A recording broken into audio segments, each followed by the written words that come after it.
I'm Ashley, 28 years old, and my entire life changed during our weekly Sunday dinner. The tension was thick as I arrived exhausted from my second job, while my sister Stephanie flaunted her new designer purse. When I mentioned needing help with my broken heating, my father's words cut like a knife. "You work while your sister enjoys. Don't like it, leave." Then came the bombshell. They'd been secretly paying Stephanie's rent for years. That night, something inside me finally broke. Before I dive into my story, I'd love to know where you're watching from. Drop your location in the comments, hit that like button, and subscribe if you've ever felt like the unfavorite child. Trust me, what happened next will show you exactly how I turned my family's betrayal into the best decision of my life. To understand why that dinner was my breaking point, you need to know about the roles my sister and I had been locked into our entire lives. I was always the responsible one, the strong daughter who was expected to handle everything independently. From childhood, I was the straight-A student who started working part-time jobs at 16. My parents never praised my achievements. They were simply expected. "Ashley always lands on her feet," my mother would say dismissively, whenever relatives expressed concern about the pressure I was under. Meanwhile, Stephanie, 3 years younger, was treated like a delicate flower who needed constant nurturing and support. I put myself through college with a combination of scholarships and working 30 hours a week at a local coffee shop. The exhaustion was overwhelming, but I managed to graduate with honors while also saving enough to move into my own apartment. A modest one-bedroom with unpredictable heating, but it was mine. Stephanie, on the other hand, had dropped out of college twice. The first time was because the professors didn't understand her learning style. The second time because the social environment was too toxic. Each time, my parents nodded sympathetically, writing checks to cover the wasted tuition without a single complaint. "Your sister processes things differently than you do," my mother would explain, whenever I questioned the double standard. "She needs more support to find her way." Looking back, the pattern was evident from our earliest childhood. When we were kids, I had a strict chore schedule. Dishes on Monday, vacuuming on Wednesday, bathroom cleaning on Friday, plus homework expectations and a 9 p.m. bedtime. Stephanie's only responsibility was keeping her room reasonably tidy, a rule that was never enforced when she failed to meet even that low bar. I still remember my 10th birthday when my parents missed my school orchestra performance because Stephanie, then 7, had a stomachache and needed both parents at home. The stomachache miraculously disappeared in time for ice cream after I returned home solo, clutching my participation certificate. "Your sister needs more attention. You're so independent, Ashley," my father would say, as if my independence was a choice rather than a necessity born from their emotional neglect. By high school, the pattern was deeply ingrained. I joined every extracurricular that offered college scholarship opportunities, worked weekends at the mall, and maintained a 4 gigapascals. My parents attended exactly 2 of my events over 4 years: graduation and 1 tennis match, when it happened to be convenient for them. Meanwhile, they never missed a single one of Stephanie's drama club performances, despite her having only minor roles.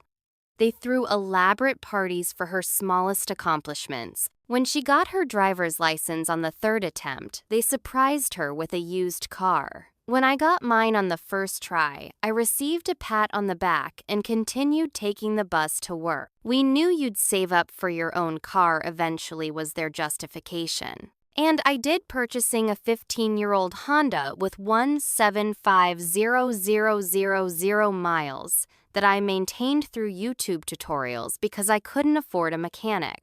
Now at 28, I was working as an elementary school teacher, a job I loved despite the modest salary, while picking up weekend shifts at the same mall where I'd worked as a teenager.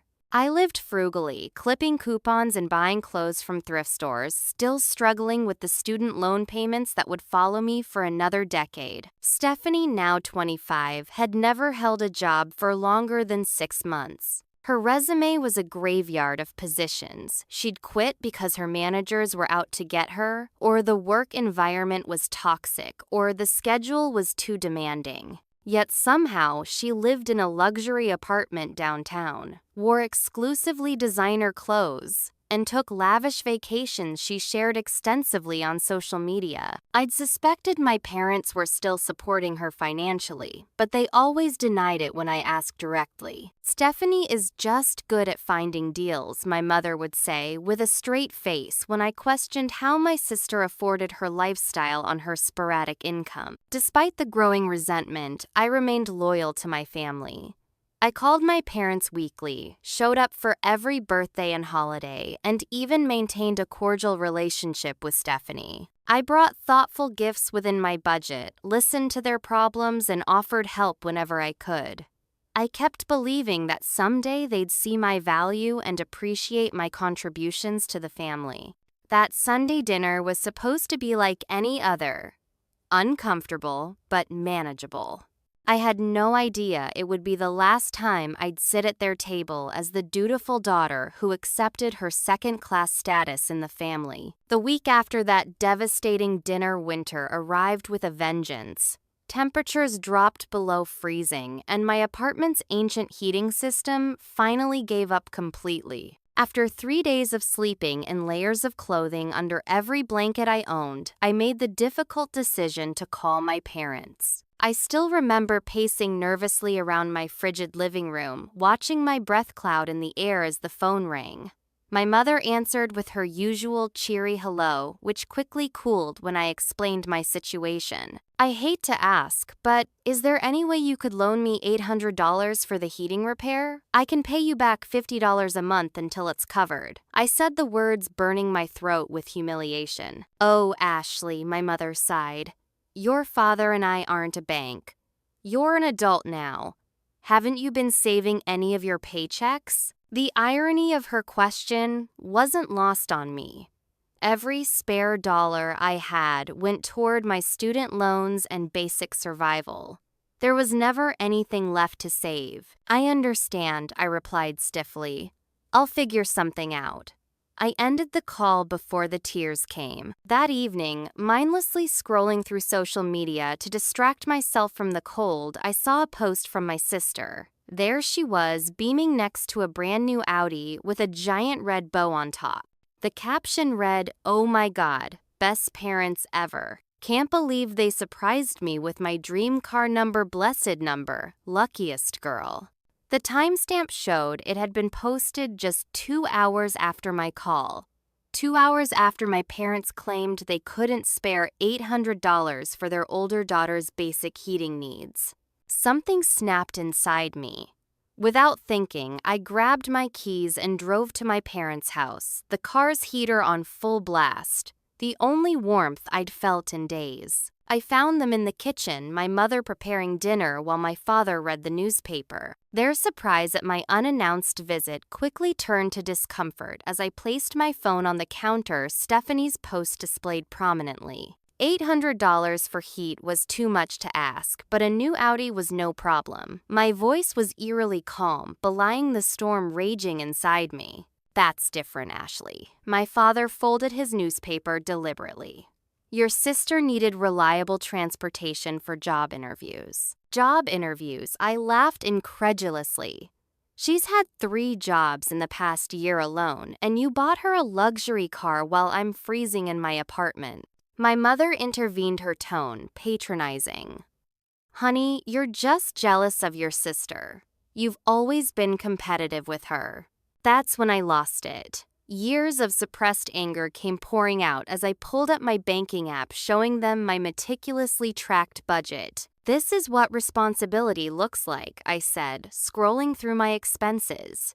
"I've never asked you for anything. I put myself through college, I pay my own bills, I work 2 jobs. Meanwhile, Stephanie has everything handed to her." My father's face hardened. "You should be more like her then. She knows how to accept help graciously instead of throwing it back in our faces with these accusations." "Accept help. When have you ever offered me help?" I demanded. As if summoned by the commotion, Stephanie walked in through the front door. When she saw me, her eyes widened momentarily before she composed herself. "What's going on?" she asked innocently. "Your sister is upset about your car," my mother explained. Stephanie immediately adopted a wounded expression. "I can't help it if Mom and Dad wanted to do something nice for me. Maybe if you weren't so difficult all the time, they'd want to do nice things for you too." The practiced manipulation in her voice was suddenly transparent to me. Before I could respond, I noticed a stack of mail on the counter. On top was an envelope from my parents' financial advisor, the same one who had managed my college fund years ago. In a moment of boldness, I grabbed the envelope.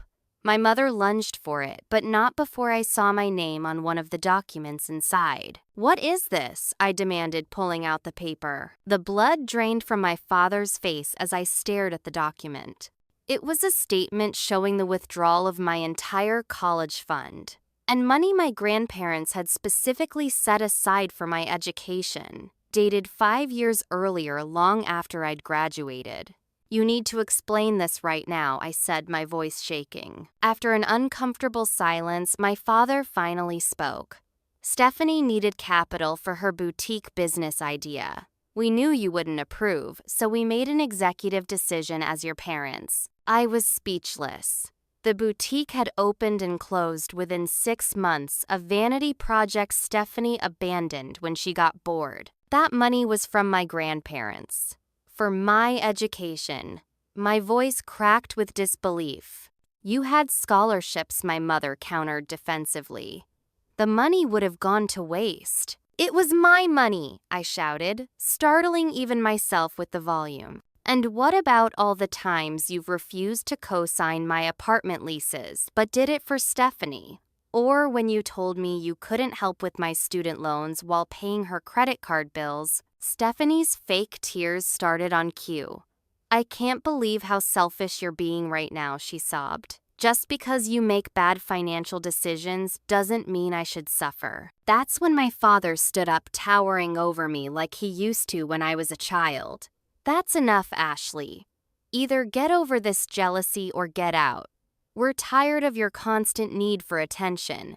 In that moment, everything became crystal clear. This wasn't love. This wasn't family. This was emotional abuse that had been going on my entire life. "I'm done," I said quietly, heading for the door. "Ashley, don't be dramatic," my mother called after me. The last thing I heard as I walked out into the snowstorm was my father's dismissive voice. "She'll be back when she needs something. She always is." But this time was different. This time I wasn't coming back. The following weeks were the lowest point of my life. After leaving my parents' house, I returned to my freezing apartment and wrapped myself in every blanket I owned. I couldn't afford the heating repair, so I purchased a small space heater that I moved from room to room, running up my electricity bill but preventing my pipes from freezing. My emotional state deteriorated even faster than my living conditions. Years of suppressed pain came crashing down, and I found myself crying at random moments. In the grocery store when I had to put back fresh produce because it was too expensive in my classroom during lunch break, even while driving to my weekend retail job, sleep became elusive. I'd lie awake replaying every moment of my childhood, seeing the pattern of favoritism with new clarity. The weight of realizing that my parents never really loved me, at least not in the way parents should, was crushing. I'd always told myself that they just had different ways of showing affection, that they pushed me because they believed in me. Now, I recognize those justifications as the desperate rationalizations of a child starved for parental approval. My financial situation worsened dramatically. Without the heating repair, water damage occurred when a pipe burst, flooding part of my apartment. My landlord threatened eviction if I couldn't pay for the damages. I maxed out my only credit card trying to handle the emergency repairs, pushing me further into debt. My health began to suffer. I lost weight as my appetite disappeared. Dark circles formed under my eyes from lack of sleep. I caught every cold and virus that passed through my classroom of first graders because my immune system was compromised by stress and poor nutrition. The breaking point came one Tuesday afternoon. I was in the middle of teaching a math lesson when the room started spinning. The next thing I knew, I was looking up at the concerned face of the school nurse while my students were being led to the library by another teacher. "Ashley, when was the last time you ate a proper meal?" the nurse asked, helping me sit up slowly. I couldn't remember. The principal insisted I take the rest of the week off, which only added to my anxiety about lost wages. I left school that day feeling like a complete failure, unable to maintain my health, my home, or even my dignity. That evening, as I stared blankly at my apartment ceiling, wondering how everything had fallen apart so completely, my phone rang. It was Karen, a fellow teacher who had the classroom next to mine. "Hey, I heard what happened today. I'm outside your apartment with soup and bread. Please let me in." I almost didn't answer the door. The thought of anyone seeing the state of my apartment, and by extension my life, was mortifying. But Karen was persistent, and eventually I relented. Her eyes widened slightly at the buckets, catching drips from my ceiling and the space heater struggling against the cold. But to her credit, she said nothing about the conditions. Instead, she set up the food on my coffee table and simply sat with me, making casual conversation, until I felt comfortable enough to eat. It was the first warm, home-cooked meal I'd had in weeks, and something about the simple kindness broke through my defenses. Before I knew it, I was telling Karen everything. The years of favoritism, the financial sabotage, the crushing realization that my family had never valued me. Instead of the pity I feared, Karen's expression showed recognition. "My sister was the golden child too," she said quietly. "It took me years of therapy to understand it wasn't my fault." That night, when a heavy rainstorm caused more water to pour through my damaged ceiling, Karen insisted I pack a bag and stay in her guest room just until things get sorted out. Her apartment was warm, clean, and peaceful, the opposite of the chaos I'd been living in. For the first time in weeks, I slept through the night. The next morning, over coffee, Karen introduced me to terms I'd never heard before: narcissistic family system, scapegoat child, golden child, gaslighting. As she explained, each concept pieces of my life experience clicked into place.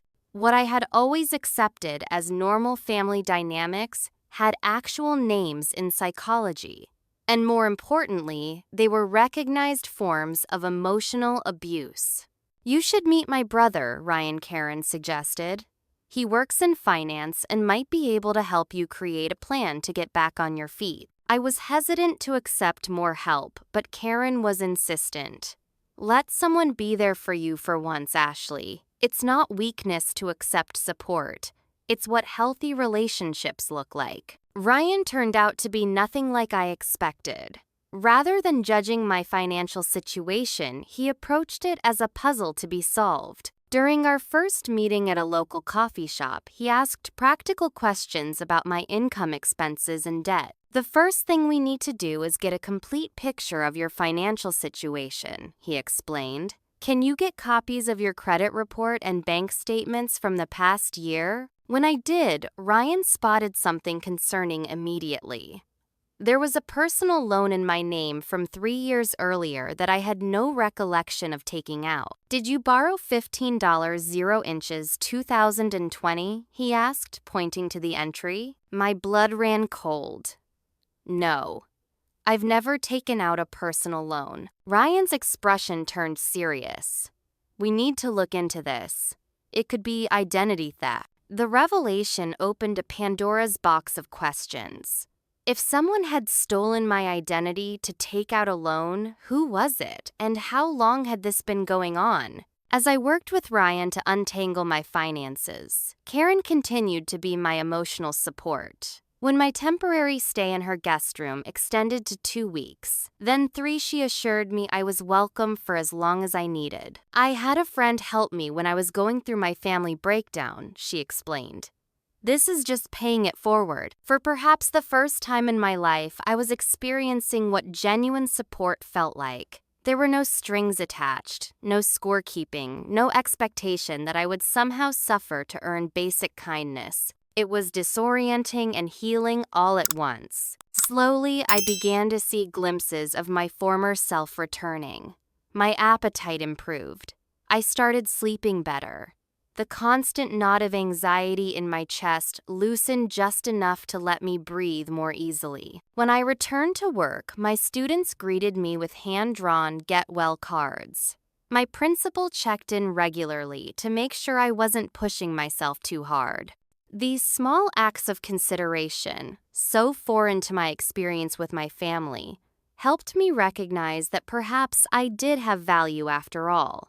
One evening, as Karen, Ryan, and I shared dinner, Ryan asked a question that would change everything. Have you considered that someone close to you might have taken out that loan in your name? Maybe someone who had access to your personal information? The implication hung in the air. Could my own family have committed identity theft against me? I think we need to do some investigating, Karen said gently. Because if they did this once, they might have done it before. And they might do it again. The thought was almost too painful to consider. But deep down, I knew they were right. It was time to face the truth about my family. All of it, no matter how ugly. Ryan's suspicions about identity theft proved to be just the tip of the iceberg. What began as a simple inquiry into one suspicious loan evolved into a full-scale investigation that revealed years of financial manipulation. The first step is to request complete credit reports from all 3 major bureaus, Ryan explained one Saturday morning as we sat at Karen's dining table with laptops open. We need to see everything in your name. I followed his instructions, and within days the reports arrived. What they revealed left me speechless. In addition to the $15,000 personal loan, there were 2 credit cards I had never applied for, both maxed out at their $5,000 limit. There was also a car loan for $12,000 that had been opened and closed 3 years earlier. This is definitely identity theft, Ryan confirmed, reviewing the documents with a grim expression. Someone has been systematically using your information to access credit. The question was who. Though I already suspected the answer, I needed proof. Ryan suggested we trace the money trail. If we can see where the funds from these accounts were directed, we'll know who benefited from the fraud. We requested bank statements associated with the fraudulent accounts, and when they arrived, the evidence was damning. The personal loan had been deposited into an account I didn't recognize, but the monthly statements showed regular transfers to Stephanie's known bank account, the same one she occasionally Venmo'd me from for group birthday gifts. The credit cards told an even clearer story. One had been used exclusively for online shopping, with deliveries to my parents' address. The other showed charges at restaurants and stores in my sister's neighborhood, along with a large payment to a plastic surgeon, whose name I recognized from Stephanie's transformation posts on social media 2 years earlier. Your sister got a cosmetic procedure using a fraudulent credit card in your name, Ryan stated flatly. I felt physically ill. It was one thing to suspect my family of favoritism, even financial exploitation. It was another to see concrete evidence that they had committed actual crimes against me. But the most shocking discovery was yet to come. When we investigated the mysterious car loan, we found that my parents had been the co-signers. There was no possibility this was done without their knowledge. They knowingly committed fraud, Karen whispered, looking over my shoulder at the documents. Ryan, who had been methodically documenting everything we found, pushed a folder toward me. There's more. I took the liberty of searching public records for any property transactions involving your parents. Inside was a copy of a mortgage refinance document from 5 years earlier. My parents had pulled $50,000 equity from their home, and in the purpose of refinance section, they had listed daughter's education expenses. This would have been right around when Stephanie was starting her second attempt at college, I said quietly. And right after they told you they couldn't help with your student loans because they were house poor, Karen added, recalling a story I'd shared. The investigation took a turn I hadn't expected when Ryan suggested searching my parents' and Stephanie's email accounts. If they used your information for these accounts, they probably used your email for verification, he explained. Sure enough, when I checked my rarely used secondary email account, the one I had set up in high school and occasionally still used for online shopping, I found hundreds of forwarded messages from financial institutions. Someone had set up automatic forwarding for any emails containing terms like account balance or statement, but the most damning evidence came from a folder labeled family that I had never created. Inside were dozens of email exchanges between my parents and Stephanie discussing their financial arrangements in explicit detail. One email from my mother to Stephanie read, "Don't worry about the credit card bill this month. We'll take care of it. Ashley will never check her credit report anyway. She trusts us completely." Another from my father stated, "We borrowed against Ashley's college fund for your boutique. She doesn't need to know that money would just go to waste on her sensible investments anyway. You'll make it big with this business and then can pay it all back." The most recent email, dated just weeks before our confrontation at dinner, was perhaps the most painful. Ashley asked for help with her heating again. "We said, no, we need to save for your car down payment. She'll figure it out like she always does. That's the advantage of having one responsible child. She never really needs us." I sat staring at the screen, tears streaming down my face. The casual cruelty, the calculated exploitation, the complete disregard for me as anything more than a resource to be drained for Stephanie's benefit, it was all laid bare in black and white. Ashley Ryan said gently, "I think you need to talk to a lawyer. This isn't just family drama anymore. This is criminal identity theft and fraud." Karen agreed. "My friend Thomas is an attorney who specializes in identity theft cases. Let me call him." In a daze, I nodded my consent. Part of me still couldn't believe my own family had done this to me. Another part recognized that I had always known something was deeply wrong. I just hadn't wanted to face how bad it truly was. The next day, Ryan, Karen, and I met with Thomas, a serious man with kind eyes who reviewed our evidence with professional detachment. "This is an open and shut case of identity theft," he confirmed. "You have several options from civil action to criminal charges. The evidence is overwhelming." "Would I have to press charges against my own family?" I asked, the words catching in my throat. Thomas looked at me with compassion. "That's ultimately your decision. But you should know that identity theft from family members is actually quite common. The perpetrators count on exactly the hesitation you're feeling now. That blood ties will prevent victims from seeking justice." I left his office with a folder of information about my options, feeling both empowered and heartbroken. The family I had spent my entire life trying to please had not only failed to love me properly, they had actively exploited and defrauded me. As Ryan walked me to my car, he placed a reassuring hand on my shoulder. "Whatever you decide to do, Karen and I are here for you. You don't have to face this alone." For the first time in my adult life, I truly believed that might be true. 3 days after meeting with Thomas, I received a call from a number I didn't recognize. I almost let it go to voicemail. These days, unexpected calls usually meant bill collectors. But something made me answer. "Ashley, this is your Aunt Rachel." Her voice was hesitant, unfamiliar. My father's sister had been largely absent from my life, appearing only at occasional family gatherings before disappearing again. "Aunt Rachel, how did you get my number?" I asked, surprised. "Your cousin Melissa is friends with you on social media. I noticed you haven't been in any family photos lately, and I wanted to check on you." I hadn't spoken to Rachel in at least 5 years. Her sudden concern seemed strange. "I'm fine," I said cautiously. "Just busy with work." There was a pause before Rachel spoke again. "Ashley, I know that's not true.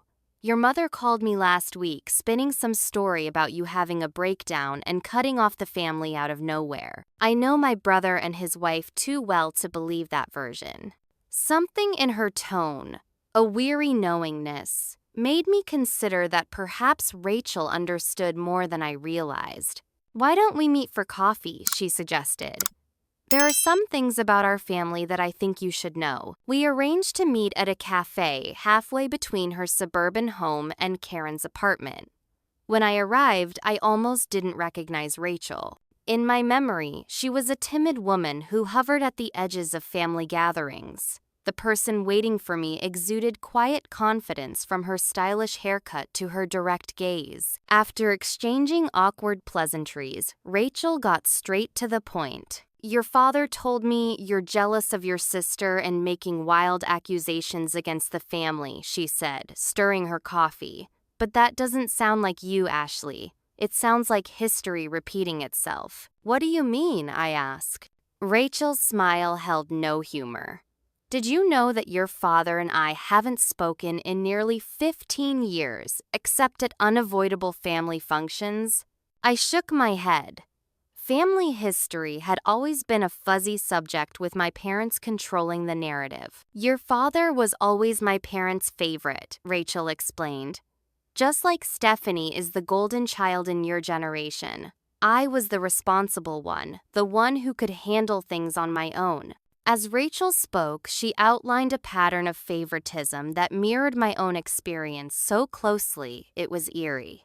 My father had received the majority of their parents' financial support and emotional investment, while Rachel was expected to fend for herself. When our grandmother died, her will specified that her estate should be divided equally between us, Rachel continued. But your father convinced her to change it in her final months when she was heavily medicated and barely lucid. He walked away with 80% of the inheritance. The parallels to my own situation were striking.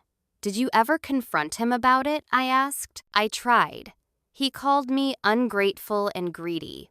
Your mother suggested I was mentally unstable for questioning the arrangement." Rachel shook her head. "Eventually, I realized that maintaining a relationship with them was costing me my self-worth and mental health. So I stepped back." "You cut them off," I said, understanding dawning. "I created distance," she corrected. "On my terms. It was the healthiest decision I ever made." As our conversation continued, Rachel revealed that she had been watching the pattern repeat with Stephanie and me for years, feeling helpless to intervene. "I tried once when you were about 12, she admitted. "I saw how they doted on Stephanie while ignoring your accomplishments. I suggested to your mother that perhaps they were showing favoritism. She didn't speak to me for 2 years after that." By the end of our meeting, Rachel had offered both emotional support and practical help.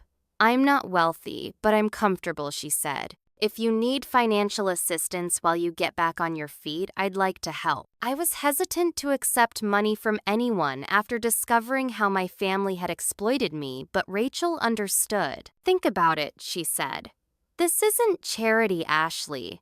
This is family actually acting like family should, supporting each other through difficult times." As we parted, Rachel hugged me tightly. "You're not alone in this. You never were. I just didn't know how to reach you without causing more problems with your parents." The very next day, I received another unexpected contact. This time, a text message from a name I hadn't seen in years, Michael, my sister's ex-boyfriend from 3 years earlier. "Ashley, I heard from mutual friends that you and your family aren't speaking. There are some things about Stephanie you should know. Can we talk?" Michael and I had always been cordial during his year-long relationship with Stephanie, but we'd never been close. His sudden outreach seemed suspicious, especially coming so soon after Rachel's. After consulting with Karen and Ryan, I agreed to meet Michael in a public place, a busy restaurant during lunch hour. He arrived looking nervous, constantly checking his phone. "Stephanie doesn't know I'm contacting you," he explained immediately. "She'd lose it if she found out." "Why are you reaching out now?" I asked directly. Michael fidgeted with his napkin. "I've been feeling guilty for years about some things I witnessed when we were dating. When I heard you'd finally stood up to your family, I thought maybe it was time you knew the truth." What Michael shared over the next hour confirmed my worst suspicions and added new disturbing details. According to him, Stephanie had actively cultivated her helpless persona to manipulate my parents. "She used to brag about how easy it was to get money from them," Michael said, his expression troubled. "She called it her daddy's little girl routine. Act vulnerable, maybe cry a little, and the checkbook would come out." More disturbing were his revelations about how Stephanie talked about me. "She was obsessed with competing with you, but also with using you. She knew all your personal information. Social security number, bank details, everything. She kept it in a notebook she called her Ashley Emergency Fund." "Did she ever admit to using my identity?" I asked, hardly daring to hope for such clear evidence.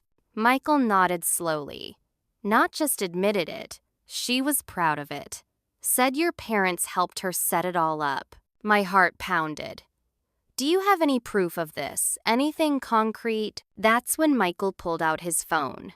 "I have recordings." He explained that toward the end of their relationship, he had become increasingly disturbed by Stephanie's behavior and secretly recorded some of their conversations as insurance in case she tried to manipulate him after their breakup. "I've never shared these with anyone," he said, sliding the phone across the table. "But you deserve to know the truth." With shaking hands, I pressed play on the first audio file. Stephanie's voice, slightly slurred from what sounded like too many cocktails, came through clearly. "My sister is such an idiot. She has perfect credit and never uses it. So Mom and Dad helped me borrow some. It's not like she'll ever notice. She trusts everyone. Besides, it's basically fair since she's always been so full of herself with her perfect grades and boring, responsible life." I listened to 3 more recordings, each more damning than the last. In one, Stephanie explicitly mentioned using my identity for the personal loan I had discovered. In another, she laughed about the car purchase being partially funded by a credit card in my name. The final recording was the most painful.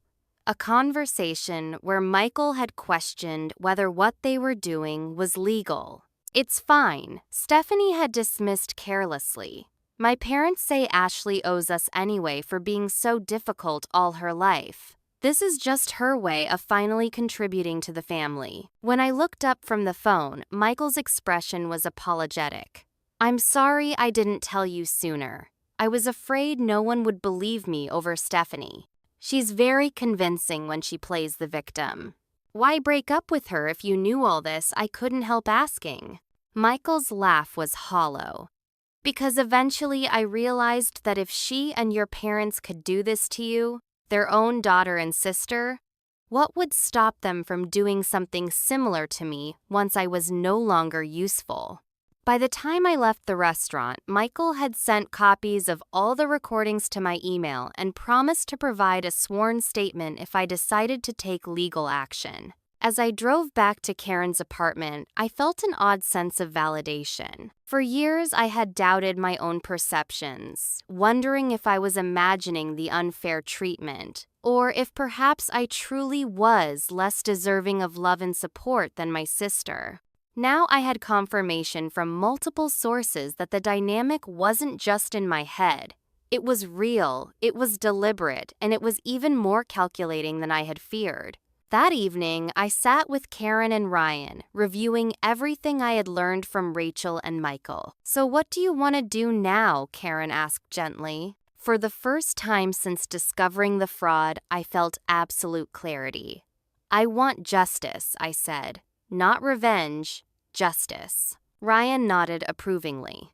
"Then let's build an ironclad case they can't possibly deny." The path forward wouldn't be easy, but at least now I knew I wasn't walking it alone. With evidence mounting and my resolve strengthening, it was time to transform my emotional turmoil into strategic action. Thomas, the attorney Karen had introduced me to, became an invaluable guide through the legal complexities of identity theft and fraud, especially when the perpetrators were family members. The challenge with family fraud cases, Thomas explained during our second meeting, is that juries often struggle with the concept of sending parents to jail for crimes against their children. That's why building an overwhelming case is crucial. We developed a three-pronged approach: legal preparation, financial stabilization, and emotional fortification. For the legal front, Thomas helped me document every piece of evidence chronologically. We created a comprehensive timeline of the fraud, complete with bank statements, credit reports, email exchanges, and Michael's recordings. Thomas also advised me to continue gathering evidence without confronting my family directly. Element of surprise is important here, he counseled. Once they know you're building a case, they'll start covering their track. While Thomas handled the legal strategy, Ryan focused on helping me rebuild my financial foundation. First, he helped me file fraud alerts with all 3 credit bureaus to prevent any new accounts from being opened in my name. Then we began the arduous process of disputing the fraudulent accounts. Your credit score should improve once these fraudulent accounts are removed, Ryan explained, but it will take time. To address my immediate financial needs, Ryan helped me create a strict budget that accounted for every dollar coming in and going out. We discovered areas where I could cut expenses without affecting my quality of life significantly. He also suggested I consider applying for a promotion at school. You've been teaching for 6 years now, he pointed out. Have you thought about becoming a grade-level coordinator? It usually comes with a salary increase. I hadn't considered advancement opportunities so focused had I been on simply surviving. With Ryan's encouragement, I approached my principal about the possibility. To my surprise, she had been hoping I would express interest in leadership. Your colleagues respect you, and your classroom management is exemplary, she told me. We have a coordinator position opening next semester. Would you be interested in interviewing? The prospect of a salary increase motivated me to prepare thoroughly for the interview. And 2 weeks later, I was offered the position with a $5,000 annual raise. Simultaneously, Ryan suggested I leverage my teaching expertise in the private sector. Have you considered tutoring parents in affluent neighborhoods? Pay $50.75 per hour for qualified teachers to work with their children. I created profiles on several tutoring platforms, and within a month, I had secured 4 regular weekly students at $60 per hour. The additional income, nearly $1,000 monthly, allowed me to start rebuilding my savings while still making accelerated payments on my legitimate debts. The third prong of our strategy, emotional fortification, proved to be the most challenging and ultimately the most transformative. Karen, who had been my rock through the initial crisis, suggested I find additional support. You need more than just me and Ryan, she said gently. You need people who truly understand what you're going through. At her recommendation, I joined a therapy group specifically for adult children estranged from their families. Meeting weekly with others who had similar experiences was revelatory. For the first time, I didn't have to explain or justify my feelings about my parents and sister. These strangers immediately understood the complexity of grieving people who were still alive but had proven toxic. Gloria, a woman in her 50s who had been estranged from her parents for over 20 years, became a particular source of wisdom. The hardest part isn't leaving, she told me after one session. It's staying gone when the guilt and conditioning try to pull you back. I also discovered online communities for victims of family identity theft.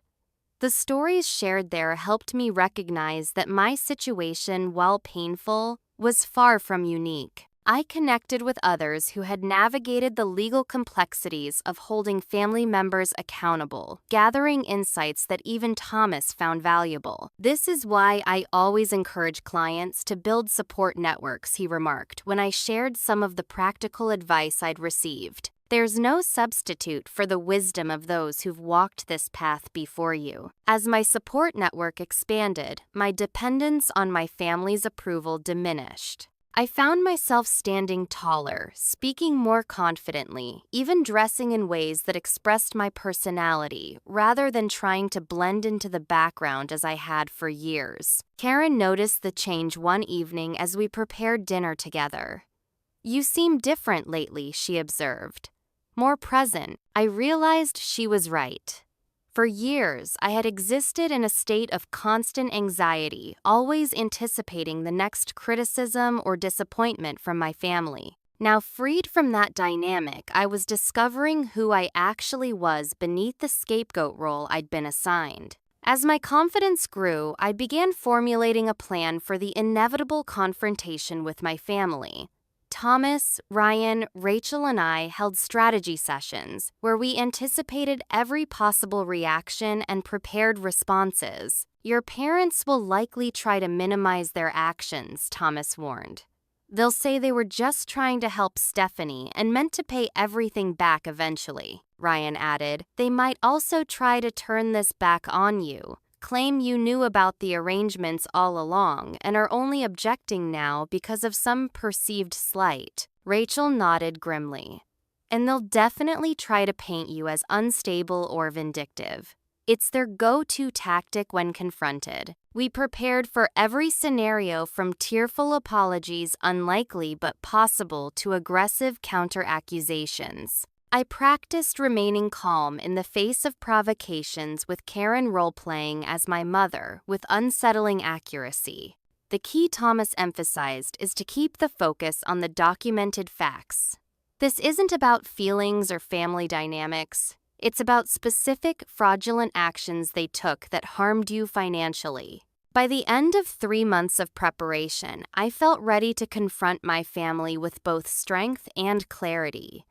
I had a comprehensive legal case documenting the fraud, financial stability with improved income, and a rebuilding savings account, emotional support from multiple sources, a clear understanding of my boundaries, non-negotiables, contingency plans for various possible outcomes. Most importantly, I no longer defined myself through my family's distorted lens. Whether they acknowledged their actions or not, I knew my own worth. The final piece fell into place when Rachel provided financial records from my grandparents' estate showing the manipulation my father had engaged in to secure his disproportionate inheritance. The pattern of behavior extended back decades, confirming that what had happened to me wasn't an isolated incident, but part of a multi-generational cycle of exploitation. "Are you ready for this?" Ryan asked as we finalized our strategy. I took a deep breath and nodded. "I've been ready my whole life. I just didn't know it until now." Thomas scheduled the meeting for the following week, sending formal invitations to my parents and Stephanie that referenced urgent financial matters requiring immediate attention. The stage was set for a confrontation nearly 3 decades in the making. I should have known my family wouldn't wait passively for the scheduled meeting. 3 days after Thomas sent the formal invitations, the counteroffensive began. It started with a call from my cousin Melissa, the same one who had given my number to Aunt Rachel. "Ashley, are you okay? Everyone's really worried about you," she began, her voice dripping with rehearsed concern. "Why would they be worried?" I asked, immediately on guard. "Well, your mom called my mom crying yesterday. She said you've been having episodes. Something about accusing the family of stealing from you. She said they're afraid you might be having some kind of breakdown." The realization that my parents were actively trying to discredit me before I could even present my evidence sent a chill through me. I thanked Melissa for her concern, assured her I was perfectly fine, and ended the call as quickly as possible. Within hours, my phone was flooded with messages from extended family members. aunts, uncles, cousins I barely spoke to, all expressing concern about my mental health and urging me to get help and reconcile with my loving parents. They're laying the groundwork to dismiss anything you present at the meeting, Thomas observed when I forwarded him some of the messages. Classic Darvo. Deny attack, reverse victim, and offender. They're positioning themselves as the concerned parents of a troubled daughter, rather than perpetrators of fraud. The strategy escalated the next day when my mother showed up unannounced at my school during lunch period. "Miss Mitchell, your mother is in the front office asking to see you," the school secretary informed me. "She says it's a family emergency." My hands shook as I excused myself from the teacher's lounge. I had specifically kept my workplace address from my parents after cutting contact, knowing it was one of the few places I felt safe and in control. I found my mother in the front office, eyes red-rimmed and tissue in hand, playing the role of the distraught parent perfectly for the administrative staff. When she saw me, she rushed forward as if to embrace me. I stepped back, maintaining distance. "What are you doing here?" I asked, quietly aware of the curious glances from office staff. "Oh, Ashley," she said loudly enough for everyone to hear. "We've been so worried. You haven't been returning our calls. You've been making these awful accusations. Your father and I just want to help you." I felt the familiar tightening in my chest that preceded panic attacks, but Karen's voice echoed in my memory from our practice sessions. "They can only manipulate you if you engage on their terms." "This is my workplace," I stated firmly. "If you have something to discuss, you can do so at the meeting with our attorneys present. Please leave now." My mother's expression flickered between shock and anger before settling back into performed concern. "See, this is exactly what we're worried about. This isn't like you, sweetheart. We think you might need professional help." The school secretary was openly staring now. I realized with sick clarity that this was exactly what my mother wanted, to create a scene to make me look unstable in front of my colleagues, to undermine my credibility in a place that mattered to me. Mrs. Mitchell, the school's security officer, intervened, having been quietly summoned by the principal who had observed the situation developing. "I need to ask you to leave the premises. If you have family matters to discuss, you'll need to do so off school property." My mother's tears dried, instantly replaced by indignation. "I'm just trying to check on my daughter's well-being. What kind of school prevents a mother from seeing her child?" "The kind that respects its staff's right to a professional workplace," my principal stated, calmly appearing from her office. "Ashley is an adult and a valued employee here. If she doesn't wish to speak with you during work hours, we will support that decision." After my mother was escorted off campus, my principal invited me into her office. "Is everything all right, Ashley? Do you need to take the rest of the day off?" The kindness in her voice nearly broke me. "No, but thank you. I'd rather stay and teach. My classroom is. It's where things make sense right now." She nodded, understanding. "If you need support professionally or personally, my door is open." That evening, I discovered my social media accounts had been flooded with concerned messages from distant connections, all referring to posts allegedly made by me that I had never written. Someone, almost certainly Stephanie, had created fake accounts in my name and was posting rambling, paranoid-sounding rants about family betrayal and conspiracy theories. "They're trying to gaslight not just you, but everyone around you," Ryan observed as we reported the fake accounts. "They want to control the narrative before you can present your evidence." The attacks grew increasingly desperate as the meeting date approached. I received an anonymous call reporting me to Child Protective Services as an unstable teacher who might harm students. My landlord contacted me about complaints of erratic behavior supposedly observed by neighbors. Even my mail was tampered with credit card statements, and bills mysteriously disappeared from my mailbox. 2 days before the scheduled meeting, Stephanie made her most direct move. I returned to Karen's apartment after work to find her waiting in the parking lot, leaning against a car I didn't recognize. "We need to talk sister to sister," she called out as I approached cautiously. "No lawyers, no accusations, just us." I stopped at a safe distance. "Anything you want to say can be said at the meeting." Stephanie's expression darkened. "You're really going through with this, aren't you? Do you have any idea what you're doing to Mom and Dad? Dad's blood pressure is through the roof. Mom can barely get out of bed. Is that what you wanted?" The guilt tactics that had worked so effectively throughout my childhood now fell flat. "Their health concerns are not my responsibility, Stephanie. Their choices led to this situation, not mine." "Choices," she scoffed. "You mean helping me when I needed it. That's what families do, Ashley. They help each other. It's not their fault you've always been so self-sufficient and cold." "Help doesn't involve identity theft and fraud," I replied steadily. "And this conversation is over." As I walked past her toward the building, Stephanie grabbed my arm. "If you go through with this meeting, I swear I will make sure everyone knows what a vindictive, jealous bitch you really are. I'll tell your principal about the time you cheated on your college finals. I'll tell your students' parents about your drinking problem." I stared at her, momentarily confused. "I've never cheated on anything in my life, and I don't have a drinking problem." Stephanie's smile was chilling. "It doesn't matter what's true. It matters what people believe.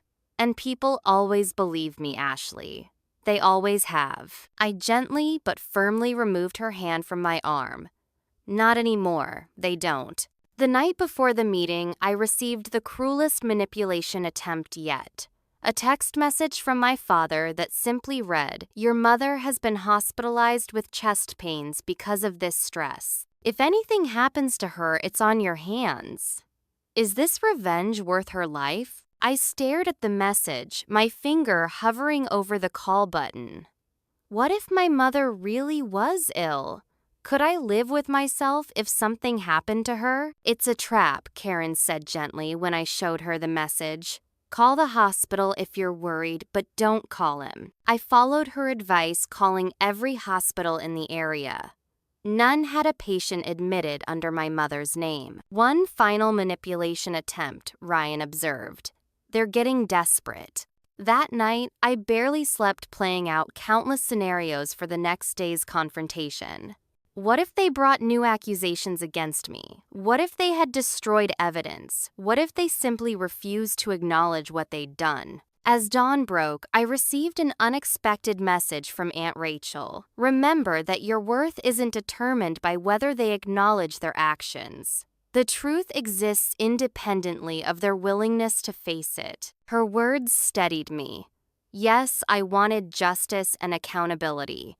But more importantly, I wanted to reclaim my life and my future, with or without their acknowledgement of the past. I dressed carefully in a professional navy suit that Karen had helped me select. Powerful but not aggressive, she had called it. Ryan gave me a small portfolio containing copies of all our evidence organized chronologically. Thomas confirmed he would meet us at the neutral location, a conference room at his law firm. As Karen drove us to the meeting, I felt an odd sense of calm descend. Whatever happened in that conference room, I had already done the most difficult part. I had recognized the truth and chosen to value myself enough to stand up for it. The time for family mythology was over. The hour of truth had arrived. The conference room at Thomas's law firm exuded quiet professionalism. Polished mahogany table, comfortable leather chairs, tasteful artwork on neutral walls. It was a space designed for rational discussion and negotiation, a sharp contrast to the emotional battleground of my parents' home. I arrived 30 minutes early with Thomas, Karen, and Ryan. Rachel joined us shortly after, giving me a supportive hug before taking her seat beside me. "They'll try to throw you off balance immediately," Thomas reminded me as we arranged our documents. "Don't engage with accusations or emotional appeals. Keep returning to the documented fact." At exactly 10:00 a.m., the receptionist announced the arrival of my parents and Stephanie. They entered together a united front, followed by an older man I recognized as Walter Jenkins, a family friend who was also an attorney. The contrast between our two sides of the table was striking. My parents and Stephanie were dressed formally but dramatically. My mother in black as if attending a funeral. My father looking pale and leaning slightly on a cane I'd never seen before. Stephanie with red-rimmed eyes and tissues, clutched in her hand. Ashley. My mother began immediately, voice quavering. Couldn't we have discussed this privately as a family? Did you really need to ambush us with lawyers and strangers? She glanced dismissively at Karen and Ryan. Thomas intervened smoothly. Mrs. Mitchell, I'm Thomas Harrington representing your daughter. We're here today to address some very serious financial matters that affect Ashley directly. This isn't an ambush. You received formal notification of this meeting and its purpose. Financial matters, my father scoffed. Is that what she's calling family assistance now, after everything we've done for her? I felt the familiar tightness in my chest. The automatic response to my father's dismissive tone that had conditioned me since childhood to doubt myself and retreat. But Rachel's steady presence beside me and the weight of the evidence folder under my hands anchored me to reality. Before we proceed, Walter Jenkins interjected, I want it noted that my clients are here voluntarily despite serious health concerns. Mr. Mitchell suffered a mild cardiac event just yesterday, likely brought on by the stress of these baseless accusations. Thomas remained unruffled. We're sorry to hear about Mr. Mitchell's health issues, but we should clarify that today's discussion involves documented evidence of identity theft and financial fraud, not accusations. Identity theft, my mother gasped dramatically. Against our own daughter. That's absurd, Ashley. How could you think such a thing? Rather than responding emotionally, I opened my portfolio and removed the first set of documents. The credit reports showing accounts opened in my name without my knowledge or consent. I'd like to begin by reviewing these credit reports. I said, my voice steadier than I'd expected. They show several accounts opened in my name that I never authorized. Walter Jenkins leaned forward. Perhaps there's a simple misunderstanding. Young people often forget accounts they've opened, especially in this digital age. That would be one explanation, Thomas agreed reasonably. Except we have evidence that these particular accounts were opened by other parties using Ashley's personal information without her consent. We proceeded methodically through the evidence. For each fraudulent account, we presented the original application, the money trail, showing who had benefited from the funds, and supporting documentation, proving I couldn't have been the applicant. For the personal loan, we had bank records showing the deposits going directly to Stephanie's account. For the credit cards, we had geolocation data from the credit card companies showing purchases made in locations where I could prove I wasn't present. My parents' strategy quickly became clear: deny, minimize, and when necessary, claim it was for my own good. Yes, we helped Stephanie with some financial matters, my father finally admitted when the evidence became undeniable. But we always intended to pay everything back. This was family helping family, not some criminal conspiracy. Did Ashley consent to this help? Thomas asked simply. She would have if we'd asked, my mother insisted. But she was so busy with her teaching career, we didn't want to burden her with Stephanie's temporary needs. So, you acknowledge that you did not have her consent, Thomas clarified. My father's face flushed. We're her parents. We don't need her permission to make family financial decisions. You do when those decisions involve using her social security number and credit history without her knowledge, Thomas countered. That's not a family decision. It's identity theft under state and federal law. Stephanie, who had been uncharacteristically quiet, suddenly burst into tears. I didn't know, she wailed. Mom and Dad told me they had talked to you, Ashley. They said you agreed to help me until I got on my feet. It was a performance worthy of her high school drama days. Wide eyes, trembling lip, perfectly timed tears. I might even have believed her if not for what came next. That's when we need to introduce Exhibit D, I said, calmly sliding a USB drive toward the center of the table. These are recordings of Stephanie discussing the fraudulent accounts with her then-boyfriend, Michael. Walter Jenkins frowned. Recordings. Are these legally obtained? Single-party consent state, Thomas confirmed. Michael was a participant in the conversations he recorded. As Thomas played selected clips from Michael's recordings, the color drained from Stephanie's face. Her own voice filled the conference room, bragging about using Ashley's perfect credit and laughing about how I would never notice because I trusted them completely. The most damning clip came last. Stephanie explicitly stating that our parents had helped her set up the fraudulent accounts, and reassuring Michael that it was totally safe because Ashley would never turn against family, no matter what we do. When the recordings ended, the silence in the room was deafening. Walter Jenkins leaned over to whisper urgently to my parents. My mother's perfectly composed tears had dried up, replaced by a calculating look I recognized from countless childhood confrontations. She was recalibrating her strategy. These recordings are clearly doctored, she finally declared. Stephanie would never say such things. Tell them, sweetheart. Stephanie hesitated, looking from our mother to the USB drive and back again. I don't remember saying those exact words. I might have exaggerated to impress Michael after we'd been drinking. The bank records don't lie, Stephanie, I said quietly. Neither do the credit card statements or the loan applications with forged signatures. My father abandoned the conciliatory approach, his face hardening into the stern expression that had terrorized me as a child. This is how you repay us for everything we've done for you, by dragging the family through the mud, by recording private conversations and ambushing us with lawyers. What kind of daughter does that? Before I could respond, Rachel spoke for the first time. The kind who's finally standing up for herself after a lifetime of exploitation, Robert. My father's head snapped toward her. You stay out of this, Rachel. This doesn't concern you. Doesn't it? She opened her own folder, removing documents I hadn't seen before. These are records from our parents' estate, showing how you manipulated Mom into changing her will during her final illness, redirecting funds that were meant to be split equally. She pushed the documents across the table.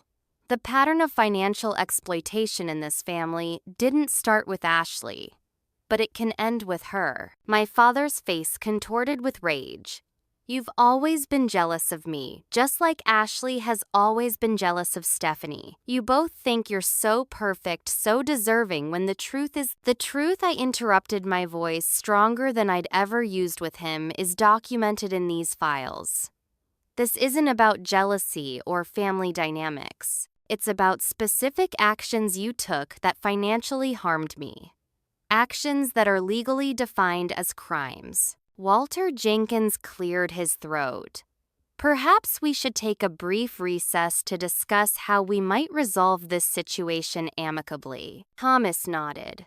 I think that's wise.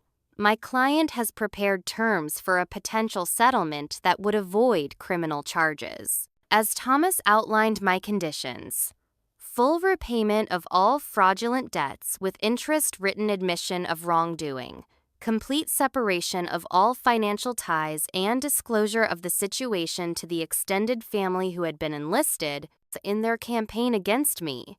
I watched my parents' expressions shift from shock to outrage. This is extortion, my father spat. This is consequence, I corrected. And it's far more generous than pressing criminal charges, which would be fully supported by the evidence we've presented. You would send your own parents to jail, my mother, gasped the performance back in full force. Your own sister. I met her gaze directly. I would hold accountable the people who stole my identity, damaged my credit, and then tried to convince everyone I was mentally unstable when I discovered the truth. Whether they're related to me is irrelevant. Walter Jenkins requested a private consultation with my family. As they left the conference room, Stephanie turned back with a look of pure venom that contradicted her tearful victim act of moments before. The 30 minutes they were gone felt like hours. Karen squeezed my hand under the table. "You're doing amazingly," she whispered. Ryan and Rachel nodded in agreement, while Thomas arranged his notes with calm precision. When they finally returned, I knew the answer before Walter Jenkins spoke. My mother's tight smile, my father's rigid posture, Stephanie's sullen glare. They had no intention of accepting responsibility. My clients appreciate the opportunity to clear up these misunderstandings, Jenkins began formally. However, they cannot in good conscience agree to terms that amount to an admission of criminal intent. They are prepared to offer financial compensation for any legitimate expenses Ashley can document, but they categorically reject the characterization of their actions as fraudulent or malicious. In other words, Thomas clarified they're refusing to acknowledge the evidence we've presented or take responsibility for their actions. Jenkins stiffened. They're refusing to admit to crimes they didn't commit. Furthermore, they're prepared to file a countersuit for defamation if these accusations become public. I should have felt disappointed, even devastated. Instead, I felt an odd sense of relief. There would be no ambiguous reconciliation, no partial acknowledgement that would leave me vulnerable to future manipulation. The lines were clearly drawn. "Then we have nothing further to discuss," I said, gathering my documents. "Thomas will proceed with filing criminal charges, and I'll cooperate fully with the investigation." "You can't be serious," my mother sputtered. "After everything we've done for you, after all the sacrifices we've made," I stood, straightening my jacket. "Thank you for meeting with us today. I sincerely hoped we could resolve this privately, but you've made your position clear." As I turned to leave, my father delivered what he clearly thought would be a devastating final blow. "If you walk out that door, you're no longer our daughter. You'll be dead to this family." I paused, looking back at the 3 people who shared my DNA, but had never truly acted as family. "I'm not walking away from my family today, Father. I did that months ago when I finally recognized what family should actually look like. I'm simply declining to allow you to continue abusing me." The last thing I saw as the door closed behind me was Stephanie's expression of shocked disbelief. For perhaps the first time in her life, she was witnessing someone refuse to play by the rules of their dysfunctional family system. It wouldn't be the last time. 2 years can change everything. As I arrange fresh flowers on my dining room table preparing for tonight's dinner party, I barely recognized the fearful, exhausted woman I was when this journey began. The Ashley, who froze in a cold apartment doubting her own worth, seems like a character from someone else's story. My parents ultimately chose Stephanie over honesty, just as they always had. When faced with irrefutable evidence and the imminent filing of criminal charges, they made one final desperate counteroffer. They would repay all the fraudulent debts and clear my credit, but only if I signed a non-disclosure agreement promising never to speak about what happened, especially to the extended family. I don't recommend accepting Thomas had advised when he presented their offer. Non-disclosure would protect them from social consequences and potentially enable them to continue this behavior with others. I declined their terms. The subsequent legal proceedings were difficult but clarifying. My parents hired an aggressive attorney who attempted to paint me as a vindictive daughter, retaliating against loving parents who had merely helped their children in ways I misunderstood. Stephanie played her part perfectly, weeping on the witness stand about her misguided actions that were only meant to help the family. The judge was unimpressed, particularly after hearing the recorded evidence and reviewing the extensive paper trail. In the end, my parents were spared jail time due to their age and lack of prior criminal record, but they received probation, substantial fines, and were ordered to make full financial restitution, including all legal fees and credit restoration costs. The civil judgment that followed provided additional compensation for the emotional distress and career impact their actions had caused. After years of financial struggle, I suddenly found myself with enough money to clear my legitimate debts entirely and make a down payment on a small but charming 2-bedroom condo in a quiet neighborhood. Professional success followed the personal victory. My promotion to grade-level coordinator led to further advancement, and I now serve as the elementary curriculum director for my district. A position with both higher pay and regular hours that eliminated the need for my weekend. Retail job. The tutoring business Ryan had encouraged me to start flourished beyond my expectations. What began as a few hours of extra income grew into a specialized service for children with learning differences, something I discovered I had both aptitude and passion for. I now employ 3 other teachers part-time to help meet demand. Financial stability created space for emotional healing. Weekly therapy sessions helped me process not just the identity theft, but the lifetime of conditional love and emotional manipulation that preceded it. I learned to recognize and counter the critical inner voice that had been installed by years of parental disparagement. The hardest part of recovery from family trauma isn't building a new life, my therapist observed during a particularly breakthrough session. It's believing you deserve that life. She was right. Accepting kindness without searching for hidden agendas. Expressing needs without apologizing. Celebrating accomplishments without downplaying them. These seemingly simple human behaviors required conscious relearning after a lifetime of conditioning. The healing wasn't linear. There were difficult days, particularly around holidays and birthdays, when cultural expectations about family togetherness felt overwhelming. On those days, my chosen family sustained me. Karen, whose guest room had been my first safe harbor, became my closest friend and eventually my housemate when we discovered we both wanted to downsize. Her steady presence and unfailing honesty helped recalibrate my understanding of what healthy relationships feel like. Ryan's support evolved into something deeper as we spent more time together. Our transition from financial advisor and client to friends to partners happened so naturally that I hardly noticed until Karen pointed it out with a knowing smile.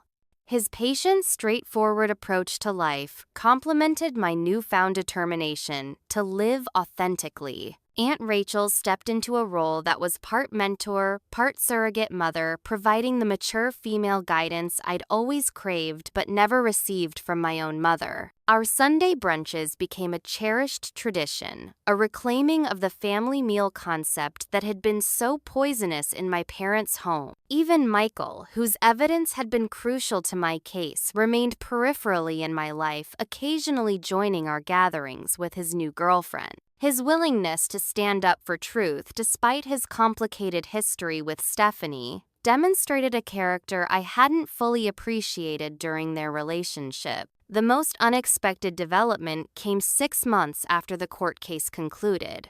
I received a letter from Stephanie postmarked from a town 3 states away. "I don't expect forgiveness," she wrote. "But you should know that after everything fell apart, Mom and Dad couldn't support me anymore. No one would hire me with my employment history, and their finances were ruined by the legal judgments. When I asked them for help, Dad said, 'You work while we suffer. Don't like it, leave.' So I did." The irony wasn't lost on me. My parents, faced with actual consequences for the first time, had apparently turned on their golden child when she could no longer provide the narcissistic supply they craved. Stephanie's letter continued, "I'm waiting tables and taking night classes to get a real degree. I don't expect you to care or respond. I just thought you deserved to know that in the end, you were the smart one. You built a life they couldn't destroy. I never responded to her letter. Not out of cruelty, but because there was nothing more to say. Stephanie wasn't seeking reconciliation or offering genuine remorse. She was simply sharing her disappointment at discovering that our parents' love had been as conditional for her as it had always been for me. The sound of the doorbell pulls me from these reflections.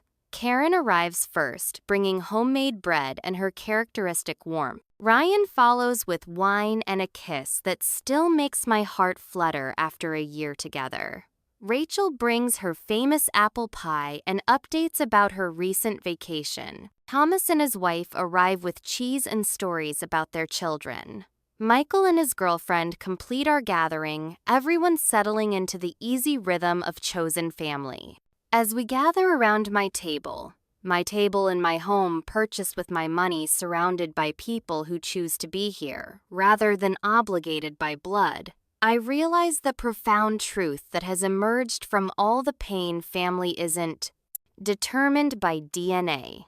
It's built through respect, honesty, mutual support, and love that doesn't require you to diminish yourself to be worthy of receiving it. The identity theft my parents and sister committed was, in a strange way, the most honest thing they ever did in our relationship. They literally tried to steal who I was to use my good name and responsible history for their own benefit while leaving me with the consequences. But in doing so, they inadvertently set me free to discover my true identity, one they had never fully seen or valued. I raise my glass to the people around my table. To chosen family, I toast.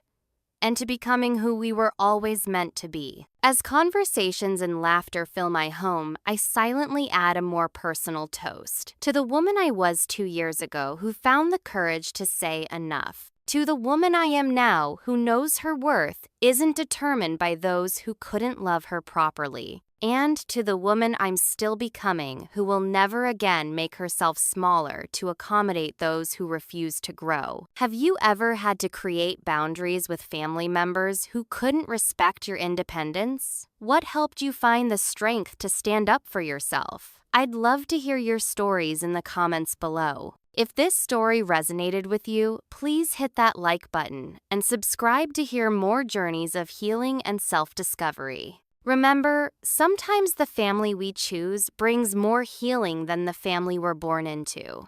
Thank you for listening, and may you always know your true worth.